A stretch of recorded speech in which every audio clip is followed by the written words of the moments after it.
Every time. Bogo is so Every time. Tools are so expensive. It just makes sense to go to Gary's. Now, if we get a rodeo commercial, I'll lose my mind. Maybe I can figure it out. But you've been hearing his generous, warm laughter all stream so far. Arch, please welcome out the man himself, the owner of this fine bunker. We are privileged to call him friend, honored to call him mentor, Skinner. The Skin Man, welcome. He's phoning himself in. I'm sorry, you could hear me talking the whole or laughing and shit. But that's good. It's a comedy That's good. show. We want to hear the laughter, you know.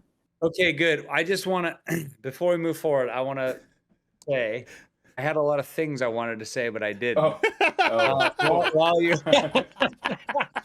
first of all, you said the Demolition Man thing, right? About the embryos. I was thinking that would be the thing that we all find out is that some, Timmy Tuberville, whatever the fuck his name is, like he watches Demolition Man. He thinks it's happening. Like, wait a minute, man. This seems like this could potentially be a problem for me and my constituents. And then he's like, and then he makes up a law, and then they, because they'll ask him like, so do you know like what your law is about? He's like, oh, I don't really know. I just think that like maybe maybe just don't let anybody make a fake baby, and then it won't get a flat top and try to kill everything. The Simon Phoenix Act is passed. Yeah, and then I was thinking about that Reconstruction Man. that the Trump shoes thing, where I was thinking like how hilarious it would be like if he was the president and he was still doing those shoes, and like leaders will come over and then he would give them the shoes and he'd be like, he'd be like, hey, these are for you, and he'd say, wait, what? It'd be like Kim Jong-un or something. They'd be like, what? And he'd be like, hey, here, and he hands them to them and he goes, hey, look over there, and he like turns over and then somebody takes a photo of him and then he just starts posting it. Great. Like Kim Jong-un loves these shoes. He just got a very cool car from Putin, so the shoes would go with it. Jason Fury, hello, Jason. Welcome. Thank you for following. Thank you for being here. Co-creator of Realm Runners, the game that you heard the world's only hoedown commercial for before. Jason ate a dinner under the prop of Stallone and Ice from Demolition Man in Columbus, Ohio, at an opening of a Planet Hollywood. Now, that is a true 1990s memory. That's incredible. If you guys want to talk 1990s memories and culture, Jason is the guy. Trust me. I remember. I'll tell you my Demolition Man story really quickly before we move on to more relevant. We've all got our Demolition Man story. I went and saw Demolition Man at this theater on the top of a hill in this small town I lived at. It was the State Theater, and me and my friend Eric, that we went to go see Demolition Man. We walked there from his house, and then when we left, it was kind of late at night. It was like 10 o'clock at night, and we were like all jacked up on Demolition Man vibes. We were like, yeah. And then we saw these. We walked past this sort of like gas station, and there was all these like loose tires. And then we just like grabbed the tires and just started like throwing them down the road, like that. And then these cars were like honking and like getting mad because the tires are like bouncing off their cars while they're driving. So we ran away, and then so that was that. You wanted to be Demolition Man. You wanted to eat some rat burgers and go crazy. Yes. Absolutely. It is a pleasure to be here. It's been a while. Thank you. It has been a while. Well, we got to get together in person finally. Mm-hmm. Yes. Back in September, because a Ren Fair was canceled, so we took the opportunity to do something differently, equally amazing, which was meet you. And that was a revolutionary moment in a lot of ways, but also because you uttered the magic word puppets. Yeah, which helped us do Fishman the musical. Would have been impossible, I think, with stage actors over a stream. Really? But it has been a while since we've had you here. But you're here tonight partly because you've just launched a hugely successful fundraiser for Realm Runners. You've hit all of the stretch goals that you had, I believe. Yes, I think so. Jason is in charge of that. He's actually the only one that knows what's going on ever. And so, but I try to stay abreast of everything. But the stretch goals, like, I think the thing is that you always kind of go, oh, we'll have to entice people with stretch goals. But really, like, we didn't have to do that or anything. And I will say this, any goals that you're like, oops. it's like people were just the stretch, they blew past the stretch goals. Pretty amazing. Jason, I don't know if you saw how, like, Jason says there are more to come. Yes, there's more to come, but I don't know if you saw how, like, nice and pristine the actual campaign. It looks great. Campaign page. Yeah, that's Jason. That's Jason doing that stuff. He's like, I realize that my superpower is not organization or anything like that. I'm kind of like a Big Lebowski or something, and but yeah, he's the best, and I mean, I don't think that I could ever, like, figure out game mechanics at all. Like, I think I could over, like, you know how, like, they say that a monkey can play Beethoven. I kind of feel like that would be me, you know. But the cool thing is with Realm Runners, like, I feel like it's a collaboration where if I bring my obsessive energy and my art and my ideas and my intentions and creativity, it's more than met by him. And, like, he play tested this at conventions, like, around the world, at PAX, at, like, all these game conventions, all these I think Gen Con stuff, like the places where you want to learn, because everybody there is like a game master. So he for 2 years. And yeah, so, you know what, let's bring this into some kind of medieval thing. It's like smiting, smelting, and yes, Jason has been smelting in the fiery the mines of Moria. So it's just, so it's which cool. is tough because it's so dark down there. Yeah. Oh, it's so dark, you don't know what's he who smelt it.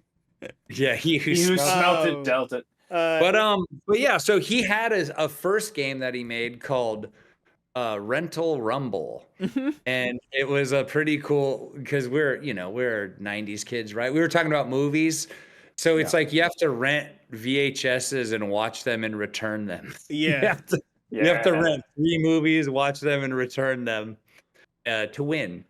And and it's cool. It's a really cool game, but this is definitely more like we were like, let's just be ambitious and insane. And so I don't know. It kind of like organically really like came together, and I'm blown away by the positive reaction.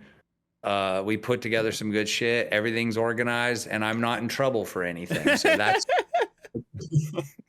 Lena great. Did bring up Shrine of Abominations, which we will get to. But first, I want to let you explain the game in the form of your wizard self.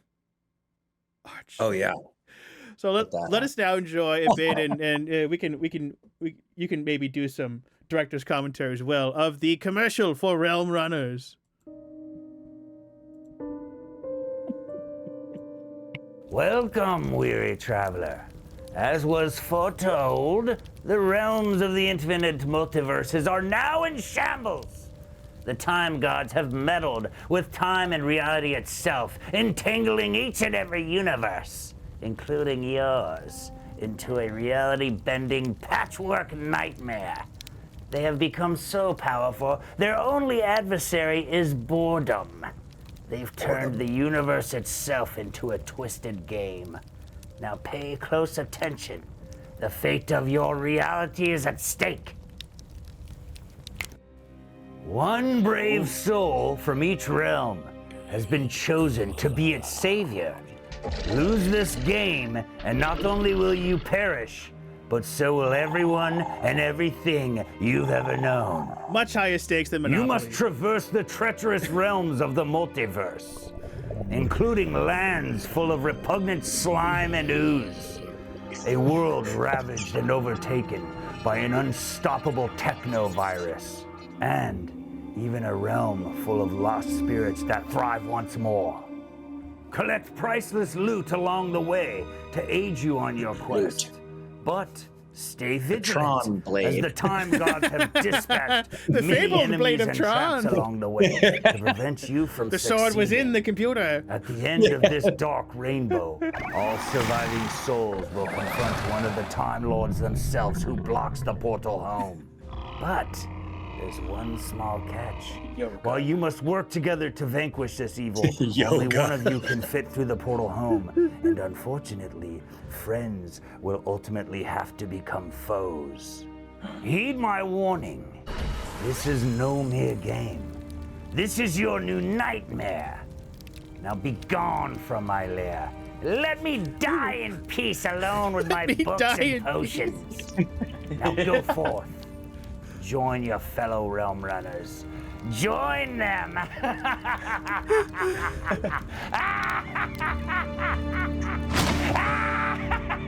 Let me die alone in peace with my potion. Now, I think more commercials should end with someone saying, "Now go, let me die in peace." Yeah. I'd like to buy the world a Coke. And they're like, thanks, mister. Thanks. I'm going to go die now. Let me die in peace. Take this poultice. I must go. G4 Guns Out said, "Am I on acid? No, you're on art." Yeah. Just feel Yes. like acid. No, it was awesome. Jason actually wrote that script while he was feverishly locked away in a hotel in Las Vegas because he got COVID. Oh. So he was in the hotel. That's great. Because he was there for for a convention, and then got sick, and then basically was like, "Oh, now I'm here." And You were in the Excalibur. Now that's a perfect place. yeah, That Yeah. sort of thing. but he I once went to their knockoff Medieval Times show, and I was sat in the area of the Villain Night.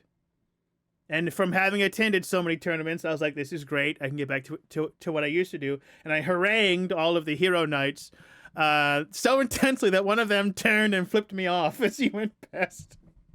wow. So And you can do incensed that was he shit by in my Vegas. mockery. What's that horse medicine? That horse Ivermectin. Ivermectin? Yeah. Jason got fixed from ivermectin. Apparently it's free in Las Vegas. You just get ivermectin. Whatever. And he has no horse worms. Promise. Yeah, no, he Free of has horse no horse worms, but he's deadly sick with COVID. Yeah. They call it Paxlovid. Fooled again, Jason. Yeah. Uh, and then what is it? We filmed it at my friend Luke. So Luke and Dora, they helped us with make the commercial. But like making a cool commercial is maybe my most favorite part because I'm just like, oh, this is fun. It's like pretending and stuff. yeah, it's fun. It is fun to be a it's wizard, so right? You know what I mean? Well, yeah, I mean, I get it. I used to act a long time ago at some point in my life. But you know what? Now, being a wizard and a necromancer who eats people, I feel like that's just so real and raw. You know, I just don't feel myself acting as much as I used to, you know? You're more authentic these days. Yeah. I used to pretend that I was a good guy. Now I just embrace I'm bad. Yeah, That yeah, Billie it's a Eilish long song. road for you. Yeah. Have you Seem ever like a bad done guy. a commercial before, or was that your first Yeah. commercial I acting? did like some commercials for Adult Swim. Oh. I did the ones where I was like, you would like them actually, but I did this thing where I like remember the trope where the alien comes to Earth, but the alien comes through the television of the people in the 60s and is like, people of Earth, Right, yeah. like take me to your leader or whatever. So I did this like people of Earth, and it was just my head on a static screen. Yeah. And I was like, people of Earth, stop buying things. Yeah. And then like it's like, make your clothes out of mud and straw. And, like, it was just all this crazy shit, but it was all animated stuff too. Sweet. So, but yeah, no, we made the commercial. It was awesome. It looked like the Time Life, mystery book commercial from the 80s or whatever. But yeah, no, man. I mean, I'll be honest. I think the first time I played Candyland was with my therapist when I was like 6 years old. And I was like, oh, this is cool. And he's like, tell me about your problems, Skinner. Like, so you're playing Candyland. I'm like, oh, this is kind of cool. And I liked playing games, but then I got into Dungeons and Dragons, and I was like, I love Dungeons and Dragons, and I love that it's like a connective thing and we're hanging out, but I do know that it can be annoying when people are not super dialed in. Like it's kind of like, dude, we're kind of on an adventure right now in our imaginations. Why are you fucking not being in focus with us? Why are you tweeting? Yeah, why are you tweaking, dude? Put the meth down. Come on. Yeah. Pick the lock. Your methamphetamine use has hurt me in the following ways. We could not finish the Tomb of Horrors because you kept doing methamphetamine instead of dealing with the rust monster in front of us. Yes. So when I was talking to Jason, we were, I was like, listen, I don't want to make a lot. I see role-playing games as kind of overwhelming. Yeah, they can be, certainly. Like to make, to draw, to look at it. It's like, it just feels like it feels crazy. So we were like, well, let's make a game that's, actually kind of a palate cleanser from the intensity and kind of like the commitment, I guess you could say, of like D&D, and then just make it so that you're hanging out and it's fun and it's kind of mischievous. It's got a little like you can fuck with the other players. Oh, okay. Like it's sort of like Mario Kart where you can, but it's a game of strategy where it's kind of, it's like light rules, but strategies kind of reveal themselves over time where you want to make sure that other players are kind of healthy enough that you can defeat the time god at the end, but then you actually have to step on them to get out, right? Yeah, you have to kill them too to get home. So it's like, it's sort of weird, but we want to make put your phones down, play Realm Runners, and just like have fun with your friends, laugh, bullshit. You can make it as long as you want. Like, if you want to only have 2 realms, 3 realms in there, you could do that. If you want to have all the realms, you could do that. It's like you can make it as long or short as you want, I love that. And Sleepy Zane says that you're describing their actual obstacles of getting into D&D, which is kind of the project nature of it. But this game reminds me a lot of, I don't know if you or Jason know this game, but there was a game called Dragon Strike, which TSR made in the late 80s, early 90s.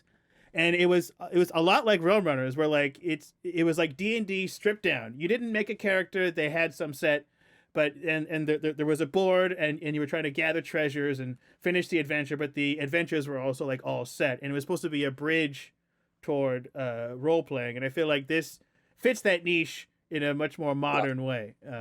Dragon Strike. Dragon Strike. Yeah, I feel like this is sort of good. Like, you could kind of just bust it out anywhere. Yeah. You could just bring it with you somewhere, and it wouldn't be like the, role-playing games, kind of, it's sort of like, hey, dude, let's fucking play Realm Runners, like hang out. And you can get kids into it. They're super. Yeah. So it is like kind of like, it's like a entry level, it's like, you smoke a little bit of weed, you end up snorting weasel dust.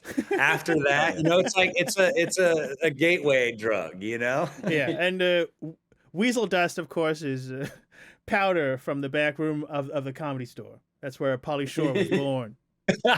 Pauly Shore brand weasel dust.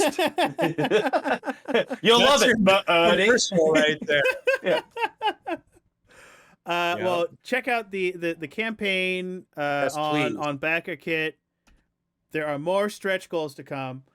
Yes. We're gonna take one more ad break, and we'll be right back to chat more with Skinner. If you have questions for the Skin Man, please put them in the chat. I've got a couple of questions from the Tim Heidecker Office Hours subreddit. Okay. A couple of folks had questions there. So, and we'll just chat. A nice, breezy.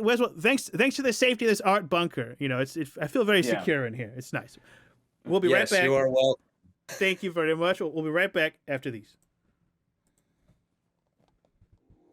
Do you ever want to sit on the shore of a misty lake and just kind of think about your life?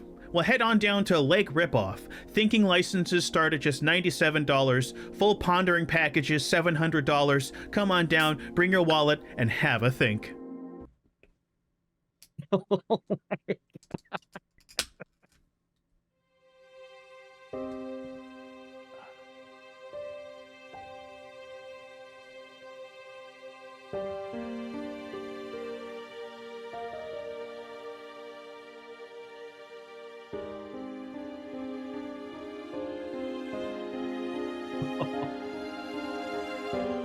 Oh man, that's a good one.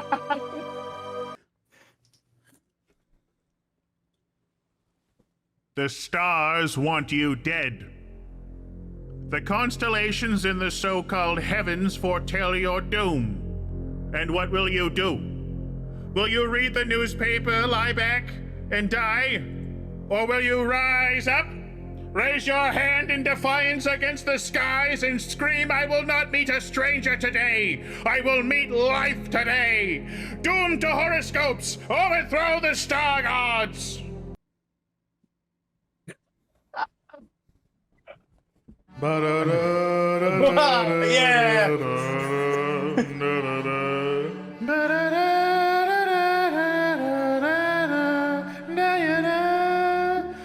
There is a tall and graying tower for sale on this hill. You could buy this tower with a mortgage from me. My name is Seal. I'm not the singer, no, I'm just a mortgage guy. My APRs are healthy, baby. Did you know that I can get a better fixed rate than any traditional lender? Baby, if you want a graying tower, you got to call C. Ooh, the longer that you wait, the worse the rates will get. And baby, you gotta listen to me. The interest rates are about to go up. That's right, baby. I may not be Seal the singer, I may not be as hot or cool as him, but I've got a deal on any graying tower in Northern Ireland, Scotland, England, or North Denmark. So stop wasting time. Stop waiting for a kiss from a rose. Call Seal. You should call Seal Realty today. You should cut a deal with me right now. Operators are standing by, so don't delay. I love this commercial.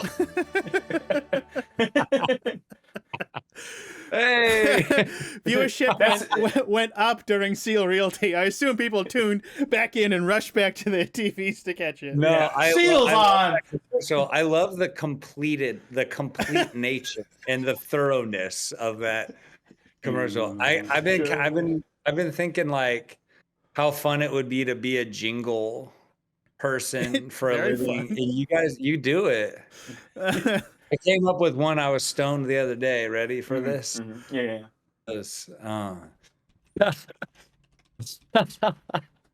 Baby, I'm amazed at the way that you wipe me all the time. Baby, I'm amazed at the way you dude wipe. That's Paul McCartney, of course. Yeah, that's, yeah. No, that's, they had an ad during the Super Bowl. Oh which God, was Dude insane. Wipes did. Yes, indeed. Really? I love it. Like, I love the idea. I don't know. I'm kind of fascinated. It's like, even though we do live in a sort of, sad, fucked up time at the end of Western civilization, but it is like fun to like think about what the table of people are sitting around talking about, like how they're gonna market Dude Wipes and like be like, how do we just make it like not seem gay? Yeah. Just be like, it's like they have to like, should we put a little skull on the front and be like skull wipes? Death wipes. Yeah, death wipes. Death wipes. Do you want your ass to be deadly clean and not gay? Oh, leave my ass here to die. This product is built on 3 pillars: cleanliness, manhood, and homophobia. That's right. These 3 pillars will take us to the future. Same with man great. PK, good to see you. Hello. Man great. Man great. Which was simply a heavy grill, but just the metal part of a grill. But for some reason, they spent a lot of money selling Man Great. Yeah, the Norm Macdonald, the one time he ever got a sponsor. Man Great. He's on Man Great. And they just love Man Great. They're like, we're done. Like, you can't just make fun of the product. Although I would love it if commercials were like, don't buy this. This sucks. I probably would buy more. Like, when it's like Blue Chew or something, and the dudes are like, I take these all the time. They're like, and then later on in the podcast, they're like, oh, I have like a crazy headache today. I took too many Blue Chews or whatever. Yeah, like why do you need them so often? What are you chewing it all up for? I like the thing. It's just like dudes that just get sponsored stuff and they're just shoveling it into their mouth. They're like, oh, whatever, gobbling it all. It must be safe, right? Ill. Yeah. I'm very ill. I will say questions. well, just like on that, it seems like you have managed to avoid having to do over much corporate stuff. I mean, you did do those Mountain Dew ads recently, but that's because they promised you a truly enormous sack of money and gave you no rules, which I think is the best way to do it. The Mountain Dew thing was not. I was very like, oh God, this sucks. But then what happens is I threw out I was like, no, if I throw out an obnoxious amount of money, they'll say no. And they didn't. I was like, shit. But then the cool thing was I was like, well, let me I can figure out how to I don't know, try to get my friends, pay my friends a little bit or something. I don't know. It was just something like that. But the funny thing is that I wanted to do a whole thing where I was dude, the new Skinner Mountain Dew flavor is out. Kind of build it up, and then everybody be like, this is so weird. Skinner does not have a very corporate entity. But then I would be immediately the next day, do not drink the Skinner flavor Mountain Dew. Thousands of children are very ill. It is not we love Skinner Mountain Dew, and then it's the next day, thousands dead. Yeah, they didn't want to. We could make commercials for that too. The Skinner flavor Mountain Dew and just tombs, just tombs. But they were kind of I think that having a fun idea like that is never gonna work. It would be something I would do, and then they would be like, "We can't work with you ever again." I'd be like, I know. That's kind of the point. So you're telling me that the Mountain Dew is the whole world is a tomb world filled with the dead who consume Mountain Dew. They're so your angle is the Skinner flavor of Mountain Dew kills people. Yes, that's the concept. That's great. But Necromundew. Yeah, Necromundew. Oh, sweet. On the high world of Necromundew. Yeah. Necromundew. Yeah. Solomon. There's the gangers, the They all fight for the like deep buried beneath Necromundi. There is a can. We have a question in the chat. Now, and folks, if you have questions, please put them in the chat. That's what we are here to just chat away right now. G4 Guns Out says, Skinner, what was your inspiration for the stone cyclops-like amphibian creature, the green one-eyed tomahawk wielding monster? I believe that's Froglore. Froglore.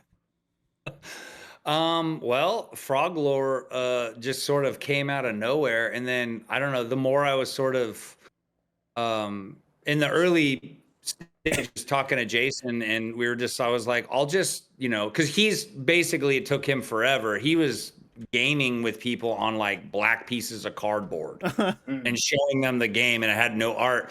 And so I was building around the world around it and stuff, and I was like, oh, this will be like a cool character or whatever. But I thought like, oh, Froglore, he's cool. And then I was like, what if he has a basket on his back? That's funny. And then I just threw in those tadpoles, and I was like, I don't know. I was kind of actually sort of pleased with like how things were sort of just coming out naturally. And then I sort of was like, because when you play a game, I don't even think if you're conscious or unconscious that you choose a character or something to play that you feel like you resonate with. So I just did some archetypes like of different characters, and so there's lore around them, and we're gonna release the lore soon. Oh, excellent. Froglore is like a minivan dad. He's like the only good dad in the universe. Yeah, he brings it's always bring your kids to work day. He loves them so much, and he'll fight twice as hard for them. From the Office Hours subreddit, this person, and I hope that I'm saying the username right, Squeepy. They wanted to know what games inspired Realm Runners. Now, you mentioned Candyland, D&D. Was there anything that you or maybe Jason took like as far as like the physical design of the game as an inspiration? Well, Jason probably has some ideas on that. Like for me, I'm a very annoying person because everybody wants me to hang out and do stuff, but I'm like in my dungeon just making stuff. You're with your scrolls and your potion. You just want to go die. I'm with my potions. But so I don't like come out and hang out and play like skateboard and fucking play games and chill. I'm like writing and drawing and conceptualizing. But I wanted it to look like just like a psychedelic, it's sort of like Jack Kirby meets Errol Otis meets like I wanted it to just look like you walk into a game store and you see this and you're like, yep, that's the one. That's it. That's what I'm getting. Because I don't know if you've noticed this. There's a sort of design style sterility to a lot of games where it's like, it's very sleek. It's like very German. American Psycho designed it. It's even embossed. It's embossed. So I was like, nah, man, we got to make this shit like everybody sees it and is like, what? I got to do that. But I don't know what game, like, I guess sort of like, I remember playing Hero Quest. I liked Hero Quest. Yeah, sure. For that. I want to play Flame Strike, or what is that? Dragon Strike? I would love to play it, especially if we watch the included how to play dramatized VHS first. Oh, hell Dude, yeah. what was that game that had like, it was like a D&D thing, but it came with a VHS? That's it. That's it. And the VHS was all colored over with rough 90s rotoscoping because they didn't shoot it right. Wow. So they had to color it in post in like 1992. I have to see amazing. this. I wonder if it's on YouTube. It is. We can... we will get together and watch it. We'll watch it sometime. We will do that together tomorrow. I know you don't like to hang out. Jason has an answer. Game mechanics wise, says Jason, mostly video games, a mix between loot-based goodness like Diablo 2, boss battles from 8 and 16-bit era, and new wave battle royale like Apex Legends. There we go. Oh, interesting. Beautifully detailed answer. Thank you, Jason. Yeah, everything he does is beautifully detailed. Dialed in.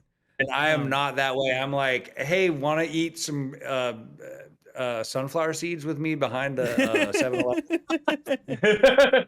It's the barbecue kind. So I There's can't eat some all of it, bleachers but I under like there. it We could go hang out. yeah. I have a second question from the Office Hours fan. Now, this is a completely divergent question. It says, this is from Significant Hour 369, which feels like a weird like radio station command. It is the Significant Hour 369. Alert, alert. But they say it's not a question per se, but they would love to see Skinner do portraits of the Office Hours crew in your Skinner horror comic style. Now, you don't do a ton of portraiture. I did a portrait of them being did? embraced by like Belial, the demon. Significant Hour, there you go. It was a t-shirt that I did for them like during the pandemic, I think. I did so they're like being, embraced. And it was pretty good actually. It was like their likenesses were not too shitty. Okay. I love those. I love those dudes. I like that fucking show. It's cool.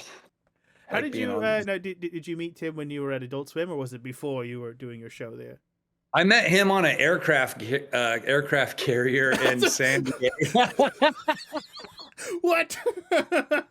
Were you eating sunflower seeds? Why were you there? I met him. Well, I met him in the sunflower seed factory. No, I met him on an aircraft carrier in San Diego during Comic-Con, where Death Clock, the Metalocalypse band was playing, and he was there for a minute, and I got to shake his hand and say hi. It was very quickly, and then years later, they called. I got a phone call from them for office hours, like I don't know, 4 years ago. Anyway, and I was like so nervous to talk to Tim and everything, but then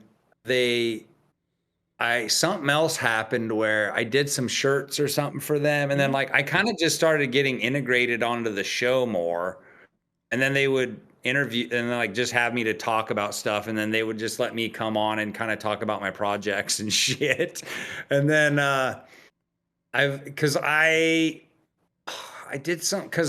okay, so Jason Fury is Matt Fury's brother. Right.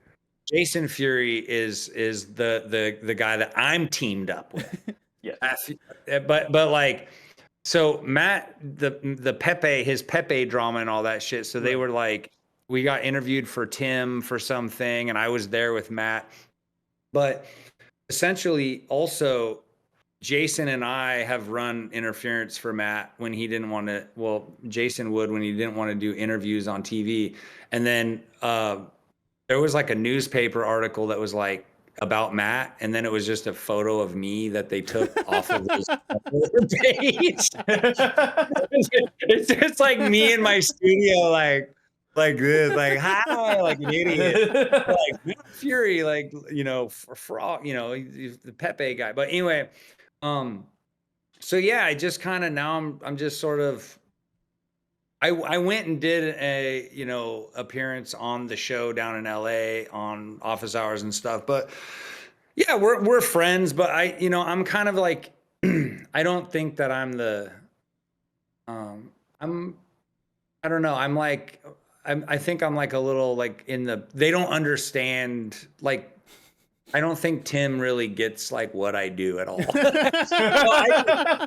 I'm just like, I think he's just like, what? He just like draw crazy shit. Like, I think he's just like, oh, cool, or I guess, or something. But yeah, I've been really peripheral to Absolutely for a while too. We filmed during the pandemic. I filmed a extension of my Drawing with Skinner show at the Absolutely Studios.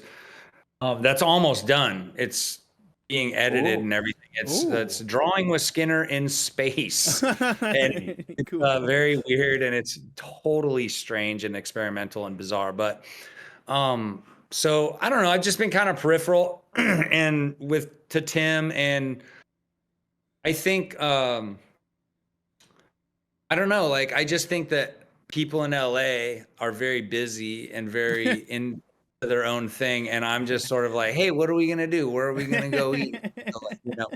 So I try not to take up any of their time that much, like Doug or Vic or Tim. Like they're always like doing shit. And that's what I feel like people in LA are like kind of always doing shit. So I mean I can't say nothing. I'm in my dungeon constantly. I I don't was do gonna it. say, you seem to be always working on something, whether it's to Yeah. sell or even just things that you're designing, or like your movie, Yes. the Shrine of Abominations, which someone in It's chat yeah. mentioned earlier. It's close. It's getting close, closer and closer. Tom Gibbons from Tippett Studios is working on the last couple of scenes, and then I'm gonna do a couple of live action, short, like little live action things. Then it's final editing, Amazing. and Wow. it's totally insane. I can't fucking believe it. And then next weekend I'm going to LA to film this short motion capture, mocap suit Yeah. stuff. You guys know about that. Yeah. But we're working on this. I've been working on this script, and I actually drew out the whole entire dungeon with my friend Philip Gillette. He wrote Love, Death, and Robots, and Oh, very cool. he did the scripts, I guess. And then he's done like Spine of Night. Are you familiar with that movie? You guys should watch Spine of Night. It's rotoscope. Sick. Oh, But he's a fantasy weird guy, and he does awesome stuff. He wrote that movie Europa Report. I don't know if you saw that. yeah. Yes. Anyway, so we've been working on this thing called Dungeon Crawl. That's the kind of working title, but it's basically just like a monster. Is it the dungeon version of Skin Crawl? Yeah, exactly. Yes, Dungeon Crawl. It's basically just an amazing and hilarious and brutal monster slashing Dungeons and Dragons movie that we're making in CGI. Oh. And so I'm going down next week to film the scenes for a 2-minute long proof of concept that we're doing. Basically, the heroes, 2 warriors and a wizard lady and a sorceress, and like basically running away from this insane demonic spider and trolls and shit, and then trying to deal with it. So that's next. But I think my key takeaway from all the therapy and that I've done over the last couple of years is that like having good positive collaborations that feel equal and like good and fruitful and like amazing. And so that's why I'm able to do a bunch of different little things here and there, is because the people I'm choosing to work with now are like amazing functioning adults. like working with Jason's awesome because I'm like, oh, I don't have to like worry and like over function. I'm like, okay, cool, like an amazing functioning adult who knows like what the fuck he's doing. So it's like this game to me is more than a game. It's actually a representation that my therapy is working, that I can have adult relationships. Oh, great. So playing Realm Runners is like years. People are asking for it. Same. People are saying. Hello? Just a moment. Hello, are you there? Yes, bro. Is everyone alive? Chat, can you see us? Oh, they see it. Chat, can you see us? Hello? Oh, it's the Elon Husks have found us. They are pounding on the outside. Oh no! But I mean, the good news is that they rust. They rust really fast and they fall over quickly. Yeah. I don't want to keep you all too much later, but I did want to say that I think I also am at my best creatively when I'm working with someone. And every single show on this channel has a co-host for a reason. And I think it's just because it's better. Things are just better when there's someone else there. Now, of course, you want to go back to your bunker to work on the thing, but it's better to have the ideas with someone. And like, Fishman wouldn't have been Puppets if we hadn't chatted with you about it. And I think there's something important there about the importance of connection, not only as the point of art, but the process of art too, I think. The process of art it is rewarding in and of itself. I think some people are so obsessed with the end product that they sometimes forget that it's a blast to be making things with the people around you who love and support. So Yeah, the best experiences I've had are like definitely with people, creating with people, and when it's, I mean, it's it just feels good to have that connection be there, because I think that there's truly, my brain is shriveling when I'm alone for so long. Like I could just feel like, oh God, nothing matters. It doesn't matter. I mean, finding like really cool, inspired and encouraging and kind of like open and curious type collaborators is key. That is super like the key to it all. And being on a set too, or if you're doing a project and stuff, like one bad person, like one person's bad energy can like jack it up so bad, Yeah. Yeah. It's like, uh-oh, yikes. Demolition Man. That's really cool. After Effect Cosplay, hello. No, we have conquered the great void. No void will ever take this show. No. Not for long, Void. anyway. Yeah, absolutely. I think also like you just want to have people that kind of can hear your ideas or offer up some cool ideas and stuff. And like, Yeah. I really noticed that early on. I had like I was super like weirdly protective over projects where I'm like, if I don't come up with all the ideas, it's not mine. And then over time I was like, it doesn't matter. It truly does not matter. And I think that like it took a long time for me just to be like, what matters is being a part of the catharsis. Yeah. And just like, is it going to happen? Let's see how it goes. I don't know. I mean, I have a lot of projects going because I'm a very obnoxious little imp man, but I have a million other things that I want to do too. But I can tell that until something's missing, and that thing is the avenue with the people where it should be made or created or something. So it's cool. And yeah, so Jason's a badass. He's like totally on it. I can't say enough like nice things about him because I don't actually feel like I would, I never would have done this unless he said, "Hey, you want to make a game or something?" Sweet. I never would have done it ever in my life. It's been extremely rewarding. Well, thank you, Jason, and thank you to the amazing folks who've poured so much into the game and blown every stretch goal. Skinner, it's always nice to get to spend time with you. I hope we get to spend time in person soon after we escape this bunker. Do you have any final, if you could impart any one piece of wisdom to the young artists out there watching this show, toiling away in their own art bunkers and dungeons, what is one thing from your career so far that you wish you knew earlier that you want to relay to them? Oh, I would say this, that like a lot of times I think, well, in my experience, maybe this is for other people, that the attitudes and I guess the perspectives that I have held that I think have stopped me from being my full creative self with like full open lanes of creativity and communication and collaboration are steeped in whatever negative kind of trauma I had as a kid. And so if I'm feeling in life, like if I'm like, oh, like I'm feeling kind of bitter, like I'm not getting enough, or I'm not, whatever, like getting enough recognition, or I don't feel like my ideas are coming across, whatever. Like what I realize is that doesn't come from the experience now. It comes from an experience that happened to me a long time ago, and that it's my job to remind myself that even if I'm doing nothing, I'm still a worthwhile person and I'm fine to exist. Like everything is fine. And that like a lot of artists become artists because they're trying to escape some kind of reality, or they're trying to make themselves feel more comfortable as like young people.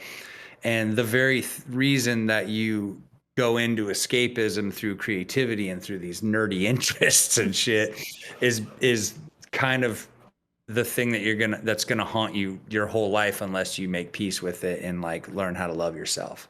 So that's it. Also work hard and get a good discipline, I guess. Just I'm like, here's the crappy philosophical part you don't want to hear, and then here's the other part that's like, just work really, really hard and get super good at what you do and be humble about it. Yeah. Yeah. No, that's good. And I think. Sorry. I think. But it's great piece of wisdom. This is in great. the arts broadly and in comedy in particular, there's still this idea that you have to be kind of like crazy and in pain and damage to make art, but the art is always better when you're not. You know? Yes, because you can make more of it. Well, I mean, like when you're in pain and damaged, or if you're like drunk or intoxicated, you're kind of like sinning against your talent in a way, because you're not even like connected to your natural creative rhythm that is developed over time and discipline. Like you don't find out like who you really are or what you're really capable of unless you spend time cultivating it. It's like, you know, the territory, the map of who you are as a person doesn't grow unless you like, you know, shine a light on it or whatever. So you have to get out there. You like that? I brought maps in. That was great. Yeah. Yes. Maps. So, except for maps you can get at Realm Runners. Well, Skinner, thank you for being with us. Thanks for staying a bit late with us. Thanks to all of you who've stayed a bit late with us. Thank you to a Ghost Bro for the raid. Thank you to Veronica, well, Howdy Partner, Frank, Nick Danches, Missy Information, Steve O Sweatshirt for the subs and the bits. Thank you, Jason Fiore, G4 Guns Out, Dillinger Nick, Quits Life, Poulpe Palpitant. Thank you all for following. Check out Realm Runners. You can the only way to buy a copy right now is right there on that backer kit. And you're gonna want a copy of this game. We're gonna let Skinner go back to the void, and I assume work on some kind of incredible painting, and then we will wrap up the show. Thank you very much to Skinner, everybody. Arch. Thank you, Full Aloof. And you know, speaking of loving art, hey, you can sign up at the blog to get our art, our writing, our thoughts every Saturday, Monday, Wednesday. You can also, if you want to support our work here on the show without letting Bezos get his paws on any of the money, you can upgrade right through the blog. It's the same price as Twitch, but we get double the money. So it's like doubling your money for nothing. But thank you all for being here. Thank you to the folks. We have 13 people who are paying through the blog so far. Almost 50 people are signed up there. I think it's a good way to grow. It's a good way to build a community. Now, it is tough to have a community when you're trapped in a bunker. But we appreciate you all being here. We appreciate our guest tonight, Skinner, for being here. Next week, we have Bel Kashsaw back on the show. Back-to-back, incredibly stacked guests. Summers Bane, do you have any final thoughts, words of wisdom, or plugs? Yeah.